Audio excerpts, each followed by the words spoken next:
Bonjour à tous, on se retrouve aujourd'hui pour une vidéo maquillage. Donc j'avais envie de filmer un petit peu mes indispensables maquillages en action. Donc c'est un petit peu un make-up blabla finalement.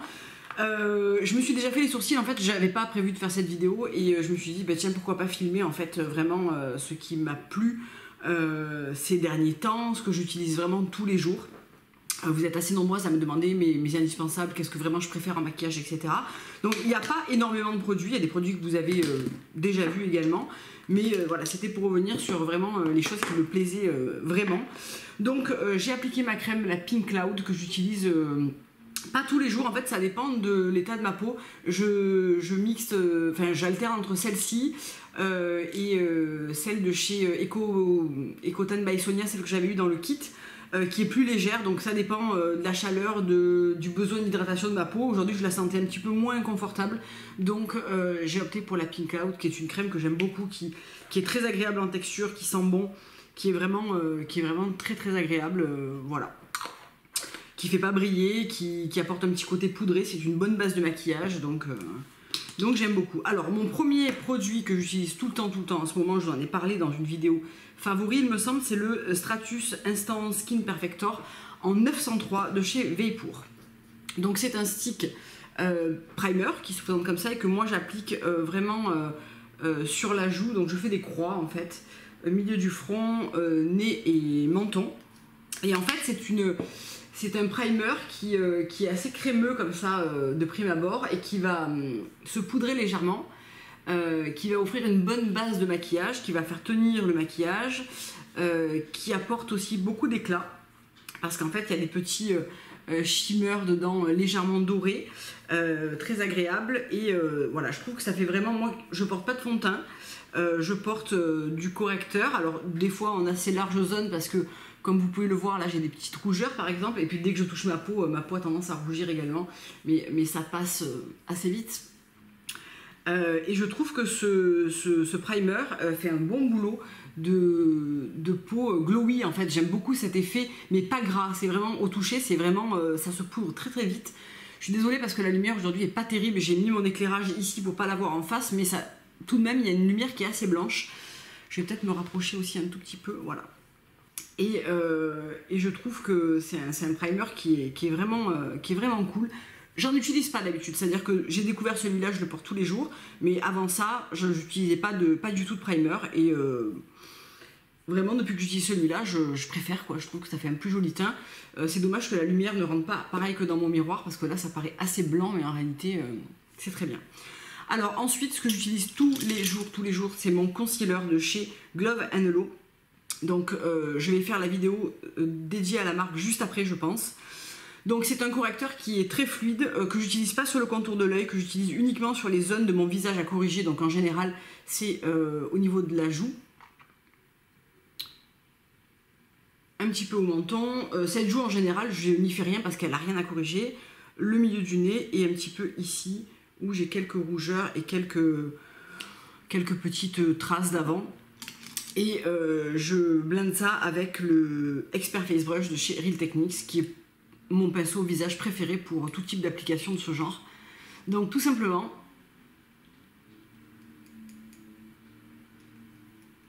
je blende le produit. Je pourrais le faire au doigt, mais j'aime bien le rendu au pinceau. Donc c'est une couvrance qui est légère, qui va venir corriger juste les petites rougeurs, etc., mais pas plus. Si vous avez besoin de vraiment beaucoup de correction, il faudra utiliser un fond de teint. Là, c'est vraiment pour unifier et pas plus, quoi. C'est vrai que ça couvre même pas forcément totalement tous les petites rougeurs, etc. Moi, je préfère avoir un teint plus naturel et moins couvert. Et surtout, j'ai pris l'habitude de plus couvrir l'ensemble de mon teint, c'est-à-dire que là je l'étale de partout, mais en réalité il y a très peu de matière, et sur cette joue par exemple il y a quasiment rien, voilà, ça a juste j'ai juste fini un petit peu la matière qu'il y avait sur mon pinceau, mais j'ai pas vraiment apporté de correction particulière. Et vous voyez par exemple sur mon nez j'ai toujours ma petite tache ici qui est un vaisseau qu'il faudrait que j'aille faire cautériser chez ma dermatologue, mais j'ai pas pris le temps de prendre rendez-vous. Ensuite pour le contour de l'œil, donc moi c'est vraiment le coin interne qui a besoin d'une correction. J'utilise le Safo Medium, donc ça je vous en parle depuis très longtemps. C'est vraiment mon correcteur favori, voilà. que j'utilise toujours avec un pinceau Real Techniques qui est le Expert Concealer Brush et que j'utilise vraiment d'une manière assez concentrée dans le coin interne parce que c'est là que moi j'ai besoin d'apporter un peu de correction et de lumière et j'en pose très peu dessous parce que je trouve que de toute façon ça va assez vite filer dans les ridules, que je n'ai pas envie de poudrer mon contour de l'œil qui est naturellement assez sec, donc en général ça n'arrange pas mes affaires et j'ai pas de cerne à proprement dit sous l'œil, j'ai pas de décoloration, etc.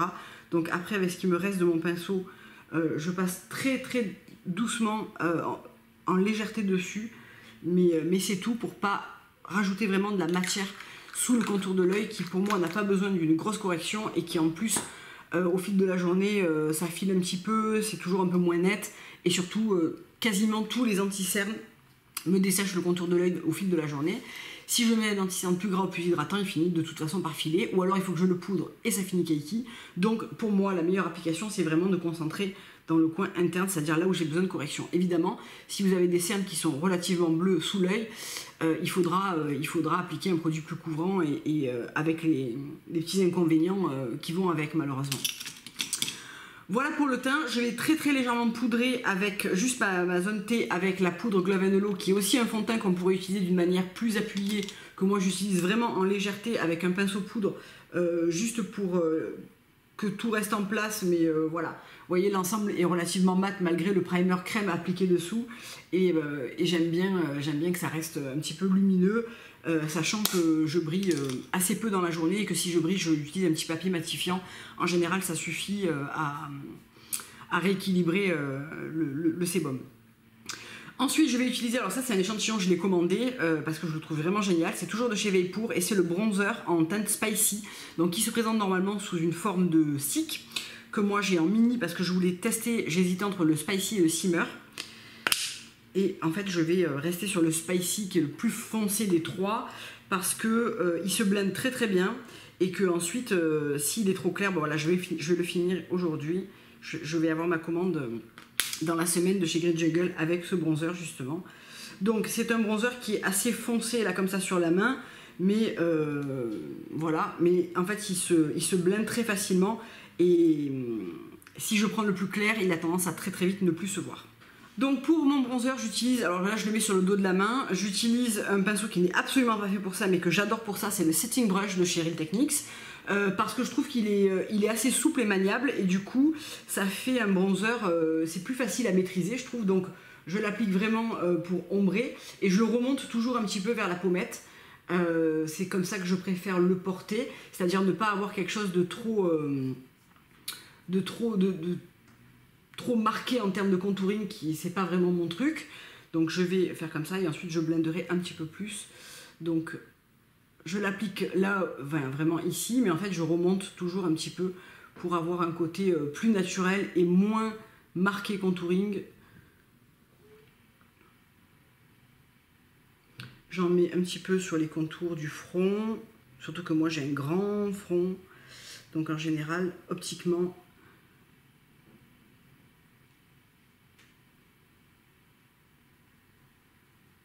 j'aime bien faire ça. Et légèrement sur le contour du nez, mais voilà, légèrement, enfin vraiment je fais pas un contouring très appuyé du tout.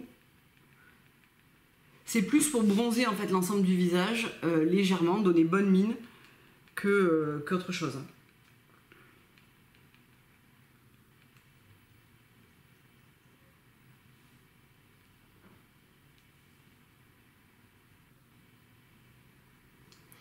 Voilà, et si je trouve qu'il y en a... Alors là, vous avez l'impression que ça fait une tache, enfin, en tout cas dans le retour caméra, alors qu'en réalité, pas du tout. Mais voilà, et je repasse un petit coup avec mon pinceau qui m'a servi à utiliser mon correcteur, et je blende tout ça. Donc vous voyez, si je tourne la tête, ça fait pas du tout de traces marron. Si je me mets comme ça, avec le manque de lumière, un petit peu, mais en réalité, pas du tout. Alors, j'essuie mon pinceau et je vais utiliser le blush de chez Veilpour, toujours en ce moment, je suis à fond dans cette marque, j'adore. Qui est le Courtesan, et que je vais encore utiliser avec ce pinceau que je trouve formidable pour ça, parce que je sais pas, je trouve que sa souplesse en fait un pinceau idéal pour appliquer des choses crème en légèreté en fait. Et j'aime beaucoup ce rendu Voilà, ça c'est léger et c'est très facile à appliquer, on ne peut pas se rater.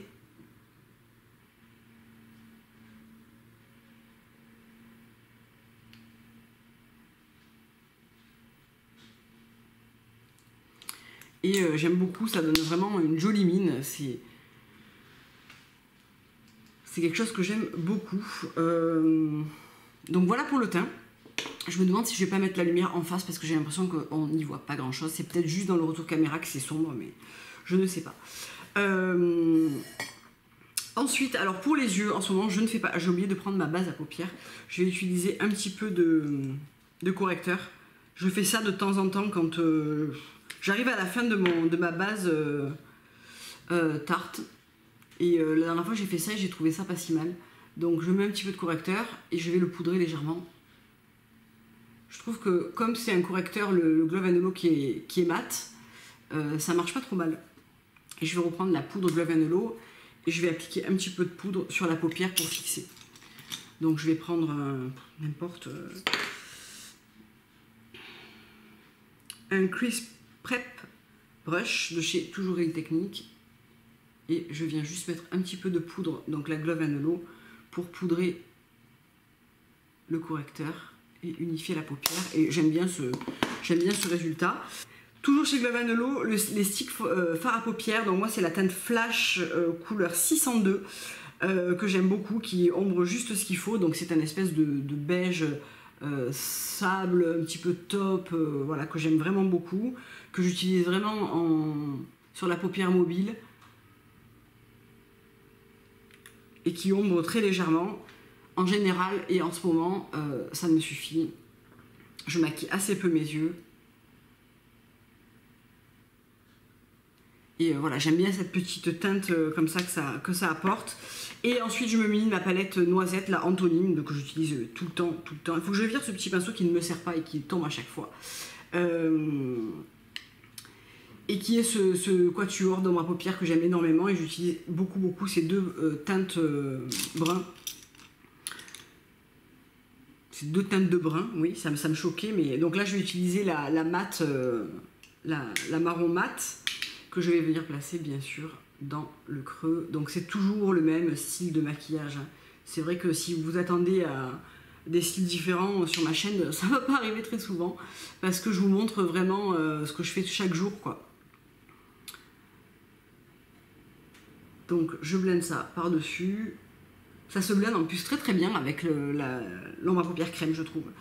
Et ensuite, je vais prendre un petit pinceau précision comme ça, qui est un ancien Sigma, un petit pinceau boule. Et je vais en appliquer légèrement en dessous de l'œil.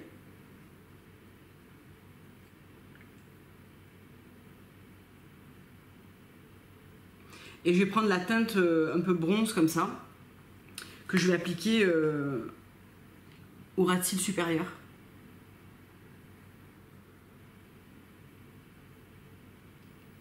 Et que je vais venir estomper.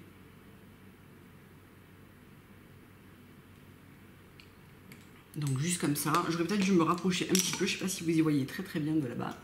Je vais prendre un pinceau n'importe lequel pour estomper grossièrement le ras de cils. Parce que j'aime bien que ça se diffuse un petit peu en même temps. Et voilà, à la fin je vous ferai un close-up, comme ça vous y verrez un petit peu mieux. Je vais appliquer mon mascara. En ce moment j'en mélange deux parce que mon une est neuf et mon Lily Lolo est vieux. Donc j'aime bien le mélange des deux, je trouve que ça fait des cils qui sont pas trop mal. On se revoit juste après l'application du mascara. Donc voilà, après application du mascara, à la fin je ferai un petit close-up, comme ça vous y verrez un petit peu mieux. En général en ce moment sur les lèvres, ce que je porte c'est le crayon, c'est le Creamy Long Lasting Lip Liner Cognac de chez 100% Pur, que j'utilise vraiment pour équilibrer un petit peu les contours.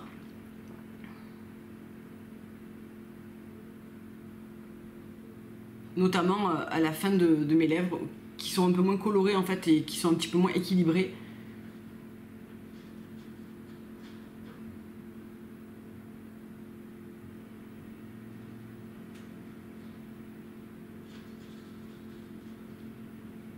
Voilà, donc c'est vraiment quelque chose d'assez léger, mais j'aime bien cette couleur, je trouve que c'est assez naturel et que ça repule un petit peu la bouche par effet d'optique.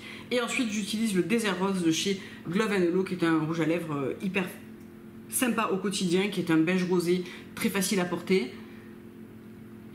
qui ne dessèche pas les lèvres, qui a une bonne tenue et que j'aime beaucoup en termes de résultats parce qu'il va légèrement en fait se matifier au fil de la journée sans dessécher. Donc ça c'est quelque chose que j'aime particulièrement. Donc je vais faire un petit close-up, je pense que je vais mettre ma lumière en face, comme ça on y verra peut-être un petit peu mieux.